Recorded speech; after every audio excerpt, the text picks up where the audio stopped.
PhDs या MPhil कहा जाते हैं, स्पेशली जो थ्योरेटिकल फिजिसिस्ट हैं या ये केमिस्ट्री के बड़े बड़े बायोलॉजी के, ये लोग इलाद की तरफ या एथीज्म की तरफ माइल हो जाते हैं? ये क्या वजह है इसकी?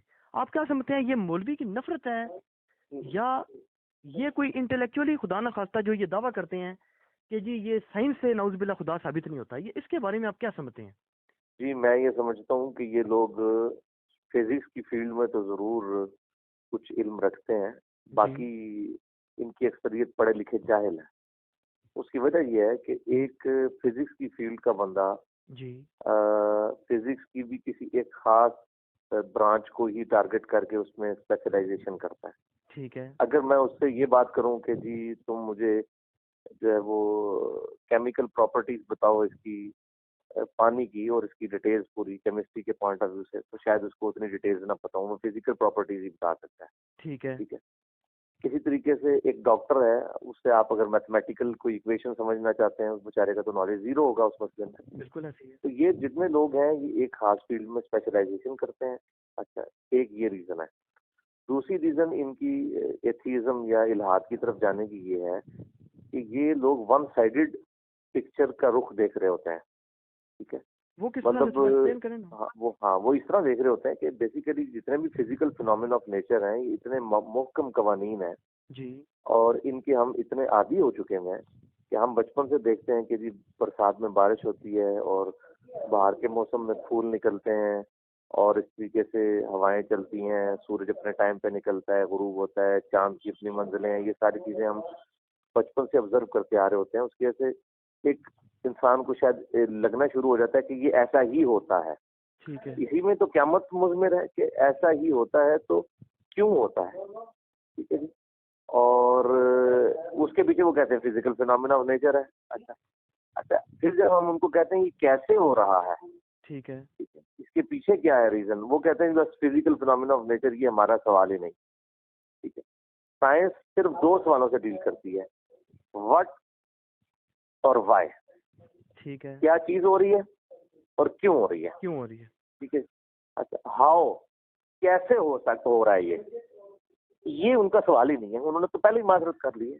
साइंस तो मैं समझता हूँ गॉड की तरफ ले जाने वाली सबसे बड़ी चीज है साइंस है, क्योंकि उसने तो अपनी आजिज़ी तस्लीम कर ली है कि हमारा ये क्वेश्चन ही नहीं है, हमारा है व्हाट और व्हाई। हाउ जो है वो साइंस कहती है हमारा सवाल ही नहीं। हम सिर्फ इतना कह देंगे it is physical phenomena of nature, ये कानून कुदरत है, ऐसा ही हुआ करता है। ठीक है। भाई इसी में तो क़यामत मुज़मिर है कि ऐसा ही क्यों हुआ करता है कि चीजें बुलंदी से नीचे क्यों गिरती हैं, कहते हैं ग्रेविटी की वजह से। ठीक है। ग्रेविटी की वजह से क्यों कहते हैं, ग्रेविटी की फोर्स है जो कुव्वत कशिश है या अट्रैक्शन की फोर्स है, हर ठीक है। मैटर दूसरे मैटर को अपनी तरफ खींचता है। ठीक हम कहते हैं ये कैसे पॉसिबल हुआ था, वो कहते हैं ये हमारा सवाल ही नहीं है, ये हमें नहीं पता, ये ऐसा ही हुआ करता है। इसी के पीछे तो खुदा है। God is the only explanation of all the physical phenomena in this universe. इस कायनात में होने वाली हर फिजिकल फिनोमेना फोन किया ना क्योंकि आपके अलावा कोई बंदा भी, कल भी आपको इसीलिए बल्कि तंग कर रहा था क्योंकि आपके अलावा बंदा कोई नहीं मेरी नजर में आ रहा कि जो इसमें थोड़ा गाइडेंस दे सके। क्योंकि कल मैंने एक डिबेट भी थोड़ी सी सुनी है और फिर मैंने उस पर डॉक्टर प्रोफेसर परवेज उदबई जो पाकिस्तान के मायनाज ये फिजिसिस्ट है ना, उनकी मैंने देखी है सर। एक उसमें वो ये कहते हैं कि वो जो कोई लड़का है हमजा नाम का ना, कहीं बाहर ही है, वो भी उसकी इंग्लिश वगैरह भी बड़ी जबरदस्त थी। वो मेरे ख्याल है बाहर कहीं पला बड़ा है। वो जो चश्मा लगाता है, नहीं चश्मा तो मेरे ख्याल से नहीं लगाता। तो वो उस लड़के ने ना डॉक्टर साहब के साथ मुनादरा किया है, डिबेट अच्छा किया। हमजा, हाँ हमजा, उस हमजा को मैं जानता हूँ, छोटी छोटी दाढ़ी रखी हुई है जी, छोटी छोटे सी। से। अच्छा, प्रोफेसर साहब ने बाद में क्रिश्चियन से मुसलमान हुआ है जी, बाद में प्रोफेसर साहब ने क्लिप रिकॉर्ड कराया है। प्रोफेसर साहब ये कहते हैं जी कि उन्होंने ब्लैकमेलिंग इस तरह से किया कि मुझे इन्होंने कहा जी आप इस्लाम के दुश्मन है, आप पाकिस्तान के फलां दुश्मन है, ये वो कहते हैं मैंने उसको ये कहा, मैंने कहा जी हमजा को कि भाई आप ये जो दावा कर रहे हैं ना कि जो थ्योरी ऑफ रिलेटिविटी है या जो कशिश शक्ल का कंसेप्ट है या जो पता नहीं एम थ्योरी कोई नाम ले रहे थे, इनसे खुदा का वजूद साबित हो गया है और कुरान में ये बातें पहले मौजूद थी। तो उसको कहते हैं मैंने लड़के को ये कहा कि यार आपका ये दावा है ना, आप मुझे ये थ्योरीज पहले समझाएं। कहते हैं वो लड़का इस पे आग बगोला हो गया, उसने कहा जी मैं आपको थ्योरीज क्यों समझाऊं। कहते हैं मैंने उसको ये बात की कि भाई आपको इन थ्योरीज का पता कुछ है कि नहीं। ये मैं आपसे ये पूछ रहा हूँ कि ये जो थ्योरीज हैं ये क्या खुदा की निगेशन हाउस मिला करती हैं? नहीं करती, बिल्कुल नहीं करती। तो फिर ये तो दुनिया का सबसे बड़ा साइंसदान है प्रोफेसर डॉक्टर स्टीफन हॉकिंग, जिसको आप भी सबसे ज्यादा मानते हैं दुनिया में, जी जी जी। इस फील्ड का बादशाह, तो वो फिर जब इनकार करता है तो इन लोगों को तो फिर एक तकवीत मिलती है ना फिर इनकी दावे को। हाँ हाँ जी, मैं बताता हूँ, और देखिए। रिचर्ड डॉकिंस जिसको आप बड़ा कहते हैं जी, बहुत बड़ा बायोलॉजिस्ट है, वो भी इनकार करता है। जी जी, वो उसमें ये है कि देखें, ब्लंडर ब्लंडर ही होता है किसी बड़े से बड़े आदमी से सरजद हो। हमारे कितने बड़े बड़े पॉलिटिशियंस, जो माइनस किस्म के पॉलिटिशियंस हैं, क्या वो इस किस्म के बयानात नहीं दे देते कि इंसान कहते हैं यार इनसे ये एक्सपेक्ट ही नहीं किया जा सकता, ठीक है। बिल्कुल ऐसे ही। तो इस तरह की गलतियां किसी से बड़े बंदे से भी हो सकती हैं। ये इल्म की दुनिया है, इसमें दलाइल के ऊपर बात होती है। ठीक अगर है। स्टीफन हॉकिंग कोई बात कर देता है तो वो अब कोई इस एतबार से फाइनल नहीं हो गया कि उसने जो कह दिया है तो वही इस तरह, वो जिस बुनियाद के ऊपर बात कर रहा है उस बुनियाद के ऊपर सामने वालों के जो दलाइल है दोनों आमने सामने रखे जाएंगे और फिर देखा जाएगा। अभी नहीं, उनकी पॉइंट स्टीफन ऑफ हॉकिंग की क्या बुनियाद है? आपका मुताला है इसमें? जी जी, मेरा मुताला है और मैं इसमें आपको रिकमेंड करूंगा कि इस वक्त एक यूट्यूब पे वीडियो रखी हुई है, documentary, sign of existence of God. जी। ये 2 घंटे की है, जिसमें एम थ्योरी भी और ये डॉक्टर विलियम क्रेग लेन की तो नहीं गई? उसका भी बीच में है, उसके भी कुछ क्लिप है। नहीं, ये बेसिकली डॉक्टर जाकिर नाइक ने बनवाई है। मुख्तलिफ ठीक है। जो यानी मोनोथीज्म या गॉड के जो मानने वाले लोग हैं, मुवाहिदीन हैं, खा वो क्रिश्चियंस में है, मुस्लिम्स में है, कहीं भी हैं, उनके क्लिप्स उन्होंने उठाए हुए हैं। जी। डॉक्टर विलियम के भी हैं, उसमें क्लिप्स हैं। अरुण गैया की कुछ वीडियो से क्लिप उठाए डॉक्टर हुए शबीर हैं। अली के होंगे? नशवीर अली का उसमें कोई नहीं है। अच्छा। उसके अलावा और लोगों के, हमजा के हैं क्लिप। उसके अलावा कुछ जो फिजिक्स की फील्ड के लोग हैं, कुछ बायोलॉजिस्ट हैं, उनके इंटरव्यूज हैं।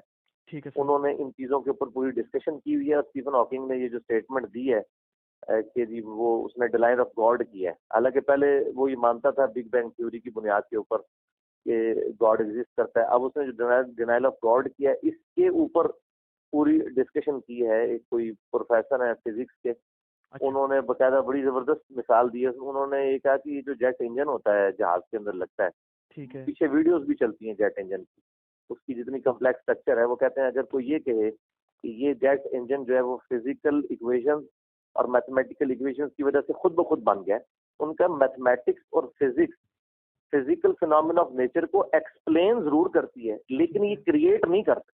ठीक। ठीक है।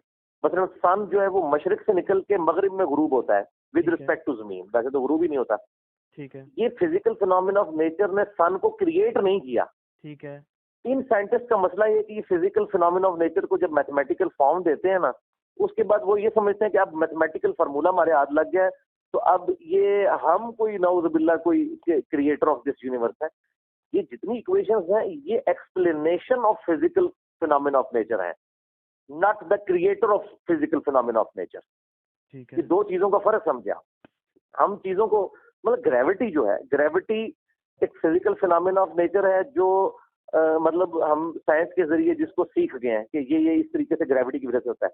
ठीक हम है। ग्रेविटी के फार्मूले भी लिख लेते हैं जी, ग्रेविटेशनल लॉ का फार्मूला ये है, उसमें कैपिटल जी की ये वैल्यू है। क्या ये फार्मूलों ने ग्रेविटी को पैदा किया? नहीं, उन्होंने नहीं किया। वो तो पता ही नहीं कि हम कैसे पैदा हुए हैं। या अगर आप शार्क मछली को ऑब्जर्व करना शुरू कर दें, या एक एलिफेंट को देखें कि जी एलिफेंट 40 किलोमीटर दूर से कम्युनिकेशन कर लेता है पाँव मार के जमीन के ऊपर, ठीक है। ठीक है। तो इससे एलिफेंट, इस नॉलेज से ये तो नहीं हो जाएगा कि एलिफेंट बना इसकी वजह से है। ये तो हमारे पास नॉलेज आ रहा है कि वो कर रहा क्या है। ठीक वो हो गया। बनाने वाली तो फिर हस्ती कोई और है, ठीक है। तो ये बेसिकली ये सारा दज्जाली फितना है। दज्जाली फितना ये है कि आप सिर्फ मैटर की आंख से चीजों को देख रहे हैं, दूसरी आपकी रूहानियत की आंख बंद है कि आप कह रहे हैं जो कुछ हो रहा है ये हो रहा है। ये कैसे हो रहा है, हाउ, साइंस इसमें फेल है। साइंस का सवाल सिर्फ व्हाट और वाई है। जल्जिला आया, व्हाट क्या हुआ, जल्जिला आया। वाई क्यों आया, टेक्टोनिक प्लेट्स की डिस्टर्बेंस से। हाउ कैसे हो गया, वो कहते हैं it is physical phenomena of nature. How के पीछे गॉड है। ठीक ये है। किसने हुक्म दिया कि किस वक्त किस प्लेट में हिलना है। ठीक हो गया। तो ये असल में बेसिकली मैं समझता हूँ कि जिन्होंने सही साइंस समझी है ना, वो डिनाइल ऑफ गॉड नहीं करते। अच्छा वो अली तो भाई, सुप्रीम कल बीइंग मैंने को, ना फिर सुपर कुछ नेचुरल इंटरनेट को पे मानते जाके हैं। ना, कुछ मैंने इनके दैरियों के ना एक दो वेबसाइट भी देखे, इंटरनेशनल किस्म के, लोकल नहीं। जो लोकल है वो तो गुस्ताखियां करते हैं, बकवासात बदतमीजियां करते हैं, अटैक्स करते हैं मुकद्दस हस्तियों पे। उन्होंने कुछ ना ये फिक्री सवालात उठाए थे। एक उन्होंने कहा जी, क्या जी, बल्कि उन्होंने जवाब दिए थे। उन्होंने एक ये बात की, उन्होंने कहा जी कि आप जब ये बात करते हैं ना कि जी अगर आप किसी मजहब को नहीं मानते ना, तो ज्यादा लॉजिकल बात ये है कि भी आप मजहब को मान लें, अगर कोई खुदा नाउज़बिल्लाह ना हुआ तो आपका क्या जाएगा, लेकिन अगर हुआ तो आपका क्या बनेगा। वो कहते हैं जी हम फिर ये सवाल करते हैं मजहब को मानने वालों से कि तुम सैकड़ों हजारों खुदाओं का इनकार कर रहे हो, बल्कि वो रिचर्ड डॉकिंस का कोटेशन थी। वो कहता है जी कि हम सिर्फ एक स्टेप फर्दर गए, हमने एक और खुदा को नाउज़बिल्लाह निगेट किया है, जबकि तुम भी तो सैकड़ों हजारों को निगेट कर रहे हो, तुम्हारा क्या बनेगा। हाँ जी बिल्कुल, बहुत अच्छा रिचर्ड सवाल किया। डॉकिंस ने कहा। देखें जी, ये रिचर्ड, हम इसीलिए हम समझते हैं कि हम क्रिश्चियन से और बाकी लोगों से एथियस्ट को, मुल्हिदीन को बेहतर समझते हैं अगर वो इखलास के साथ सामने आए। ठीक है। हम आधे कलमे पे तो मुल्हिदीन के साथ इकट्ठे हैं, ला इलाहा, कोई इलाह नहीं है। ठीक है। तो साइंस ने ये जो किया है, आज साइंस की बरकत है कि वो चांद को नहीं पूछ रहा। ठीक हो गया। साइंटिस्ट कहते हैं हमने चांद के ऊपर कदम रख लिया। ठीक हो गया। ठीक है, तो ये सारे झूठे खुदाओं का इनकार ही साइंस ने हमसे करवाया है। हम साइंस को प्रमोट करते हैं इस लिहाज से। हम कहते हैं साइंटिस्ट और हम आधे पेज पे तो इकट्ठे हैं, ला इलाह, कोई इलाह नहीं, सूरज इलाह नहीं हो सकता, ये खुद मजबूर है, चांद इलाह नहीं हो सकता। अब पीछे चीज रहेगी इल्लल्लाह, सिवाय एक खुदा के। ठीक है। ठीक है, तो ला इलाह में हम साइंटिस्ट के साथ हैं। हम कहते हैं ये सब को निगेशन करेंगे, लेकिन किसी एक को तो ऐसा मानना पड़ेगा जो क्रिएटर हो।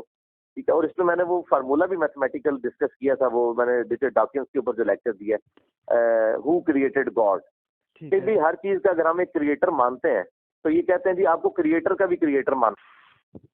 हम कहते हैं for the sake of argument agree कि क्रिएटर का भी एक क्रिएटर है, तो जो क्रिएटर है उसका भी कोई क्रिएटर होगा, फिर जो वो क्रिएटर है उसका भी एक क्रिएटर होगा। तो ये इन्फिनिट एक स्टोरी प्रॉब्लम शुरू हो जाएगा मैथमेटिकल, जिसकी एंड कोई नहीं होगी।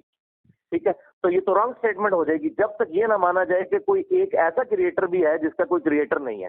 ठीक है, तब ये मैथमेटिकल इक्वेशन स्टार्ट होगी, अदरवाइज तो ये। और दूसरी तरफ ये रियलिटी है कि दूसरी तरफ हम मौजूद हैं, मतलब दूसरी तरफ के इसके दूसरे एंड पे हम मौजूद हैं। जो सबूत है क्रिएटर का, उसका कोई क्रिएटर, फिर उसका कोई क्रिएटर, ये तो खत्म ही नहीं होगा। इसके लिए फिर जरूरी है किसी एक ऐसे क्रिएटर को माने जिसका कोई क्रिएटर ना हो। तो वही तो है लम यलिद वलम यूलद। ठीक है। चलिए भाई, डॉक्टर प्रोफेसर विलियम क्रेग लेन जो इसमें इक्वेशन देते हैं जिसका उन्होंने नाम रखा है कॉस्मोलॉजिकल आर्गुमेंट, वो कहते हैं जी everything that begins to exist has a creator, the universe began to exist therefore universe has a creator. इससे आप बिल्कुल, ये जो स्टेटमेंट है ना, ये डॉक्टर विलियम की ये स्टेटमेंट, वो उस डॉक्यूमेंट्री में बकायदा ये वीडियो में स्टेटमेंट उनकी, नहीं, ये स्टेटमेंट दुरुस्त है, बिल्कुल दुरुस्त है। मतलब यूनिवर्स के बारे में ये तो जनाब का दावा ये है, विलियम क्रेग का दावा ये है कि यूनिवर्स जो है इट बिगेन्स टू एग्जिस्ट, ये साबित हो चुका है। बिग बैंग, वो बिग बैंग को अपनी तरफ लेके जाते हैं, वो कहते हैं बिग बैंग से खुदा का वजूद साबित होता है। बिल्कुल साबित होता है, तभी तो इन गैरतों ने अब आके तो बिग बैंग का इनकार करने की कोशिश की है। हालांकि 1989 में डिस्कवरी शटल जो अमेरिका की गई थी, उसने बकायदा फजा के अंदर जो ऑब्जर्वेशन की हैं, जो उस बिग बैंग के धमाके की अभी तक बाकियात जो मौजूद है गैसेस की फॉर्म में, वो बकायदा उसने फिजिकली रिकॉर्ड की हैं। बिग बैंग, ये यही जो जुमला डॉक्टर विलियम का है ना, वो बिल्कुल सही है कि जो एग्जिस्ट करने के लिए बिगिन हुई है चीज, ठीक है जी, उसका क्रिएटर होना जरूरी है जी। बिल्कुल, खुद ब खुद तो नहीं हुई वो। ये कहते हैं जी कि ये कायनात एक ऐसे पॉइंट से स्टार्ट हुई है जिसकी डेंसिटी इन्फिनिट थी और जीरो वॉल्यूम था। ठीक है, और कायनात में कोई ऐसी चीज नहीं हो सकती जिसका वॉल्यूम जीरो हो, तो जब जीरो हो और डेंसिटी इन्फिनिट हो। ठीक है, सवाए इसके कि वो जीरो से स्टार्ट ले। ठीक है, और फिर वो एंट्रोपी को आप समझते हैं?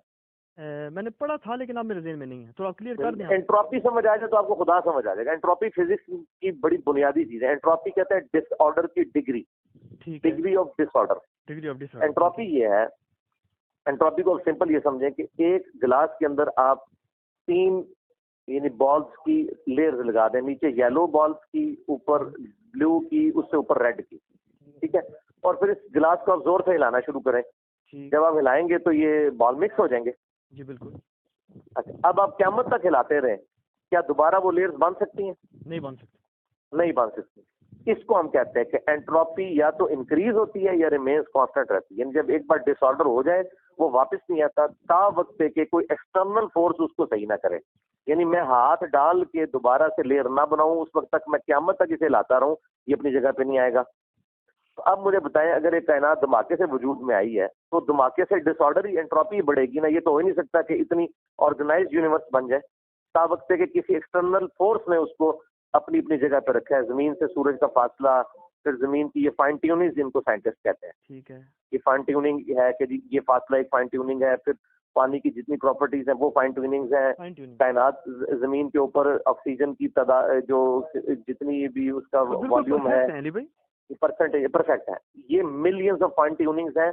ये खुद ब खुद वो बॉल वाला चक्कर है कि आप गिलास लाते रहे और आपके लिए खुद ब खुद बन गया, ऐसा नहीं होगा जब तक के। ये इसी तरीके से है कि 50 बंदर मिलके क़यामत तक टाइपिंग करते हैं तो शेक्सपियर का तो कलाम बना के निकाल लेंगे बाहर। दूसरा अली भाई एक और चीज ये इन्होंने कल रात को मैं पढ़ा नहीं डॉक्टर, ये जो मैंने बात की शादी, बिल्कुल मैं समझ गया, 50 बंदर मिले हैं और शेक्सपियर का कलाम निकाल सकते हैं क़यामत तक बैठ के वो टाइपिंग करते हैं। सवाल ही पड़ा।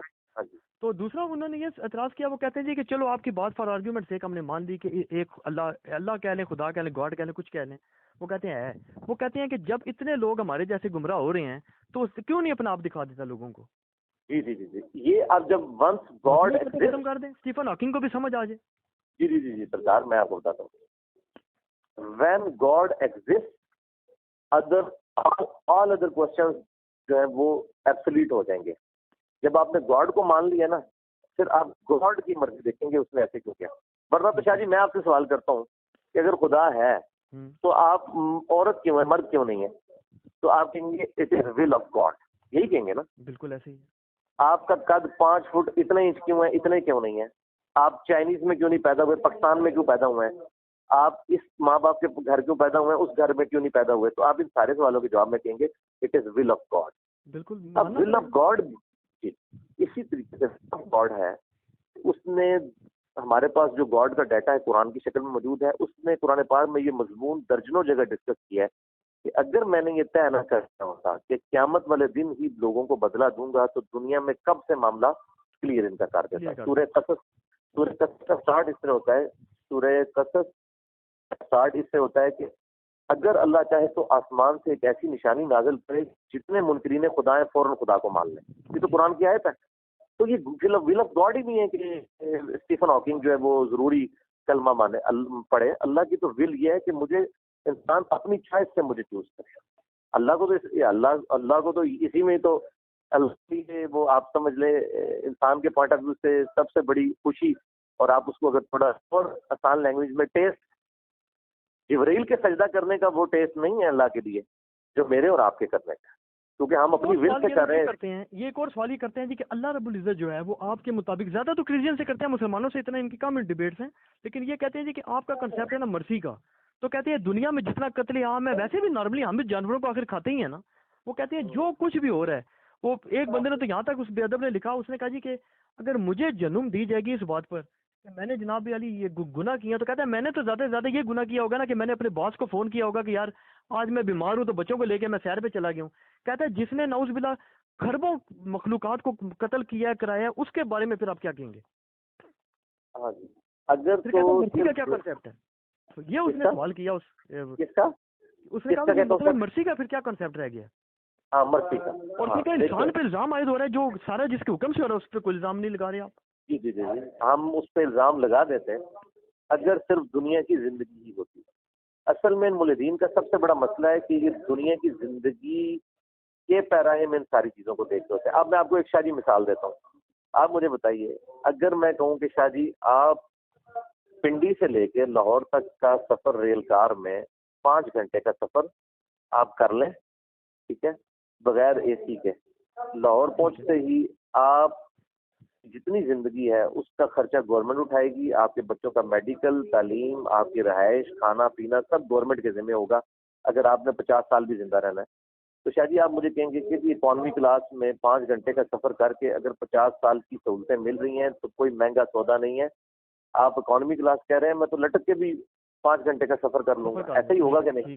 हाँ, अब इसको मैं मजीद इसको इंटेंसिफाई करने लगा हूँ कि अगर मैं आपसे कहूँ कि शादी आप 5 घंटे का सफर रेल कार में इकोनॉमी क्लास के अंदर लाहौर तक का कर लें, उसके बाद 1 अरब साल के लिए आपको जिंदगी दी जाएगी और उसमें टोटली खर्चा गवर्नमेंट आपका उठाएगी और आपको कोई परेशानी नहीं होगी, ठीक है। बीमार होंगे तो डॉक्टर के पास वो लेके जाएगी, तो आप कहेंगे इससे अच्छा सौदा नहीं है। इससे भी अच्छी बात अगर आपको ये ऑफर की जाए कि ये 5 घंटे की जिंदगी आप तकलीफ की काट के आपको हमेशा की एक जिंदगी मिलेगी जिसमें अल्लाह ताला आपको खुदाई सिर्फ का इस एतबार से अमीन बना देगा। खालिक और मखलूक का फर्क तो अपनी जगह रहेगा कि आप जो चाहेंगे वो होगा। ठीक है। और आपको कभी बुढ़ापा नहीं आएगा, आपको कभी मौत नहीं आएगी, आपको कभी कोई दुख नहीं पहुंचेगा, और आप हमेशा जवान रहेंगे, और आप जो ख्वाहिश करेंगे वो आपको मिलेगा, और इस जमीन से 10 गुना बड़ी जन्नत आपको मिलेगी।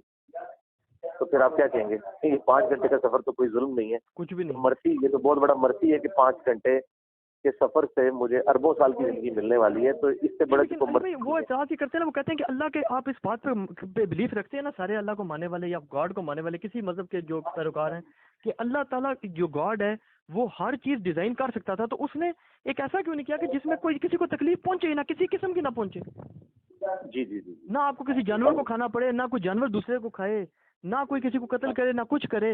वो कहते हैं जी कि इससे ये डिजाइन ऐसा क्यों नहीं किया कि जिसमें मर्सी ही मर्सी फिर होती।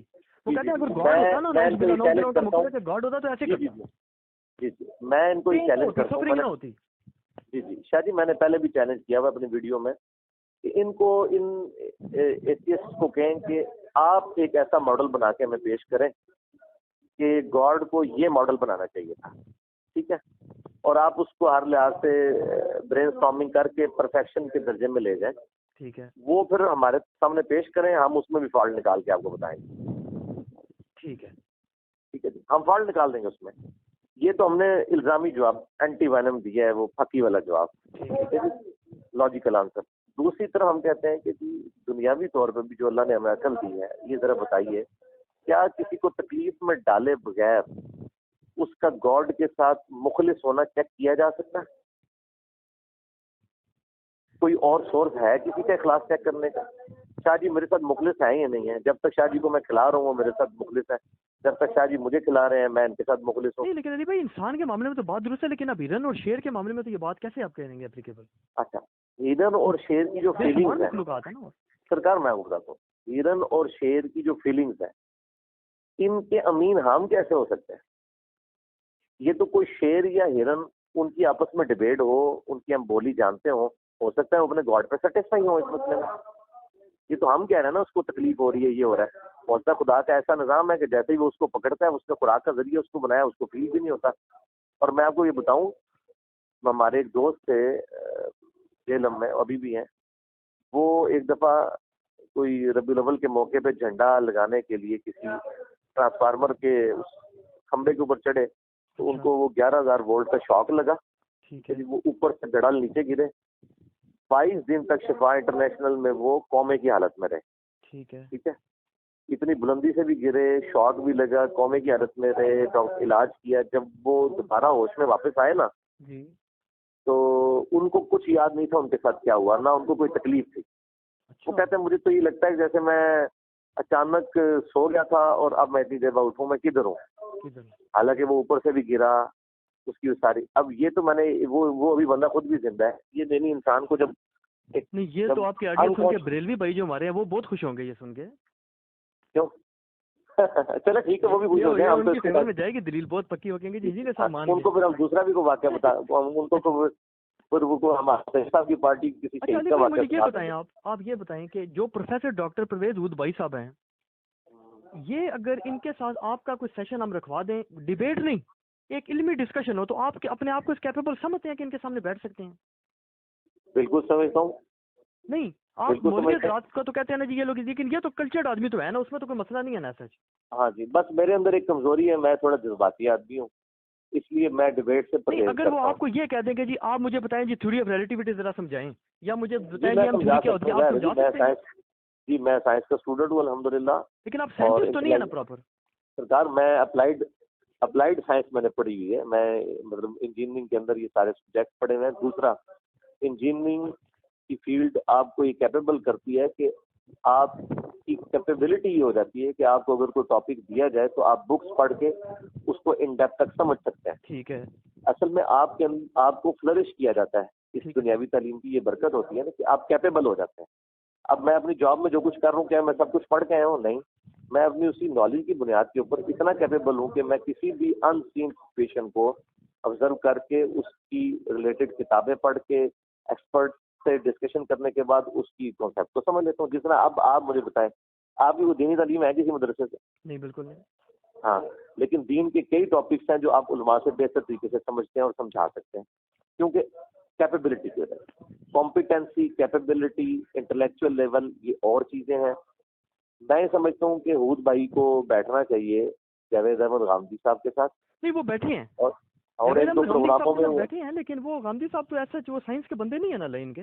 मैं नहीं, चाहता हूँ लेकिन आपके साथ गांधी बैठे साहब ना। फलसफे के आदमी है ना जी, गांधी साहब फलसफे के आदमी है। साइंस में तो ये लोग फेल हैं, ये फलसफियाना बातें करते हैं। ये भी जो आपने क्वेश्चन किया जी, मर्सी क्यों हो रही, मर्सी वाला खुदा है अगर, तो ऐसा क्यों हो रहा है, ये सब नहीं, ये तो सवाल फलसफे साइंस की के है, नहीं। लेकिन मैं समझता हूँ कि जो फिजिसिस्ट है ना, और जो ज्यादा साइंस की फील्ड में ज्यादा पीएचडी वगैरह की हैं, वो लोग इनसे मरूब होते हैं साइंस की। उनके कंसेप्ट ये होता है, मैं जो समझता हूँ ना, बल्कि मेरा थोड़ा तजर्बा भी हुआ था इस फील्ड के एक बंदे से। उसने कहा यार भाई देखो भाई, बात ये है कि यार साइंस का तो मसला ही नहीं है, साइंस तो खुदा के मुझे दिया कहा, ही कहते नहीं कि है। आपका बिलीफ है, लेकिन कहते हैं यार इसको साइंस से साबित ना करो, इसका साइंस से कोई लेना देना नहीं, साइंस से नहीं साबित होता। हालांकि वो बंदा बड़ा कट्टर किस्म का मजहबी था, लेकिन अब मैं चाह ये रहा हूँ कि आपको इनके सामने जब बैठाएंगे ना, तो ऐसे साइंटिस्ट बैठाएंगे ताकि जब ये दलाइल से साबित होगा ना कि जनाब साइंस नाउज बिल्ला खुदा की निगेशन नहीं करती, तो इससे बड़ा पॉजिटिव इफेक्ट आएगा। मैं तो कहता हूँ साइंस से बेहतर कोई जरिए ही नहीं है। ये वो एक्वायर्ड नॉलेज है, अल्लाह ने जो रिवील्ड नॉलेज नूरुल अला नूर दिया है, यानी रिवील्ड नॉलेज वही का इल्म था, और ये साइंस ने नूरुल अला नूर कर दिया है। मतलब है प्रोफेसर डॉक्टर परवेज उदबई साहब के साथ आप बैठने पे तैयार हैं? बिल्कुल मैं तैयार हूँ, और मैं ये भी है, मैं कोशिश करूंगा इसको कर लें। नहीं शादी, मेरी बात सुने आप जी। मैं जो आपको बात बताना चाह रहा हूँ, ये साइंटिस्ट हो या फिजिक्स की फील्ड के लोग हों या बायोलॉजिस्ट हों, ये सब के सब लोग जब अपनी फील्ड के अंदर फेल हो जाते हैं ना जी, ये हमेशा फलसफियाना क्वेश्चन ही करते हैं। मैं एथिज्म के लोगों की बहसों को, मेरे साथ भी लोगों की बहसें रही हैं, इनका अल्टीमेटली सवाल जो है वो आके फलसफियाना ही होते हैं कि दुनिया में जुल्म क्यों हो रहा है, ये क्या हो रहा है। साइंस के टॉपिक पर डिस्कशन करना एक अलग से सवाल है। उस डिबेट की फिर बुनियादी शर्त ये होगी कि वो अपना जो भी मुद्दा उन्होंने बयान करना है, फिर वो सिर्फ साइंस तक रखें। नहीं साइंस, ये तो शर्त मैं रखवाऊंगा इंशाल्लाह ताला। हाँ, साइंस तक रखेंगे, और आपको फरार होने देंगे ना उनको होने देंगे, और साइंस के अलावा नहीं किसी की तरफ जाने देना। जी जी। दूसरा ये फलसफे में जाना, तो फिर तो हमारे मौलवी हज़रात से बड़ा फलसफे में कौन है, इल्म रखता है? नहीं, मौलवियों को नहीं फलसफा आता, मौलवी जीरो दे फलसफे। अच्छा, उन्होंने रसूल का फलसफा आंदा है। आज का फलसफा ਜਿਹੜਾ ना वो साइंटिफिक फलसफा है। ये फलसफे की ही मॉडर्न फॉर्म है साइंस। अच्छा, हाँ जी, ये आप समझिए फलसफे की कोख से ही एक होनहार बच्चा है। इसका क्या टॉपिक क्या हो सकता है आपकी नजर में, क्या टॉपिक रखा जाता है? मैं तो उसको कहता हूँ डिबेट ना किया, अगर हम इसको डिस्कशन कह लें। डिबेट का तो लफ्ज नहीं होना, डिस्कशन होनी चाहिए। दूसरा ये मैं आपको बता रहा हूँ कि ये जब तक लिख के ब्लूप्रिंट क्लियर नहीं करते कि इन्होंने टॉपिक कौन सा डिस्कस करना है और किन बुनियादों पे डिस्कस करना है और किन दलाइल के साथ करना है, उस वक्त तक डिबेट फजूल है। मैंने उस भाई को देखा है गॉड की निगेशन करती है कि नहीं करती, बस सीधी बात। हूद भाई को मैंने गांधी साहब के साथ बैठे हुए देखा है। ये लोग साइंस में टोटली फेल हो जाते हैं, ये फलसफियाना बातें करते हैं। जितने भी बड़े बड़े एथियस्ट हैं वो जो एथिज्म को एज ए रिलीजन लेके चल रहे हैं। एक तो है ना जो वैसे ही मोलिदीन है, ठीक है, वो अपनी मर्जी की एग्नोस्टिक्स, हाँ, उनकी नहीं मैं बात कर रहा। जो एथिज्म को वाकई लेके चल रहे हैं ना, वो सारी उनकी डिस्कशन की बुनियाद फलसफियाना बातें ही होती है। नहीं, फलसफे पे तो हम नहीं देंगे इंशाल्लाह।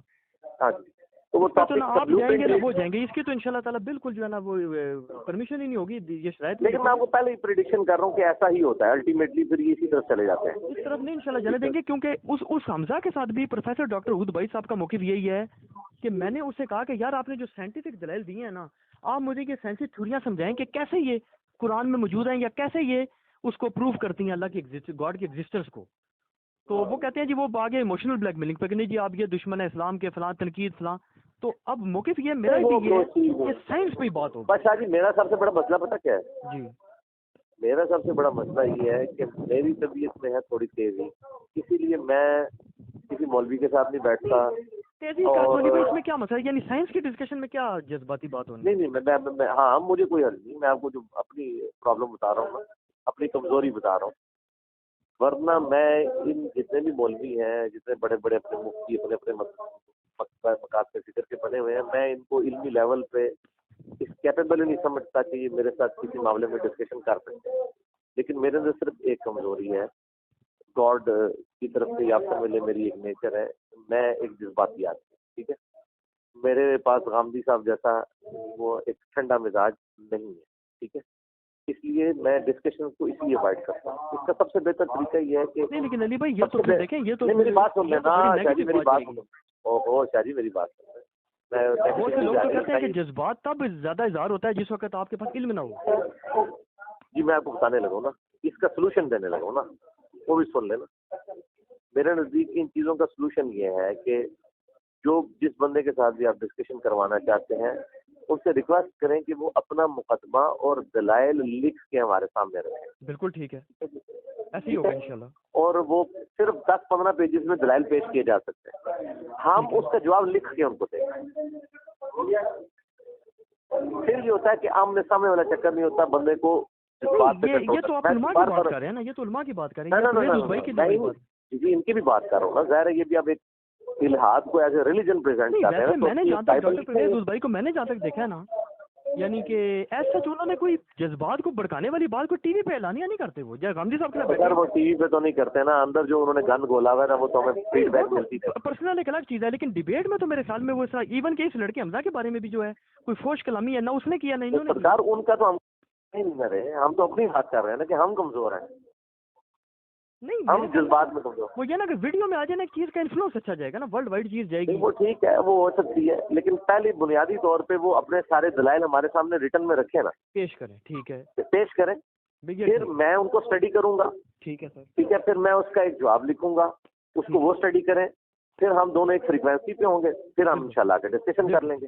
चले ये मैं इंशाल्लाह ये मैंने जो 12 हदीस भी लिखी हैं जो नासबियत के ऊपर, मैंने यही अपना मुकदमा लिख के इसलिए पेश किया कि जज्बातियत से हट के ठंडे दिल से उसूल मवादी पे गौर से। और ये जो आपकी शर्त है ये उलमा के लिए भी वैलिड है, यानी ये सिर्फ ये साइंटिस्ट के लिए है? साइंटिस्ट के लिए, क्योंकि उनसे मुझे फिर भी कोई खैर की उम्मीद है, उलमा से मुझे खैर की उम्मीद नहीं है, इल्ला ये कि कोई ऐसे उलमा हो जिनकी रोजी रोटी दीन के साथ जुड़ी हो। चले ठीक है सर, ठीक है, ठीक हो गया। अल्लाह हाफिज़।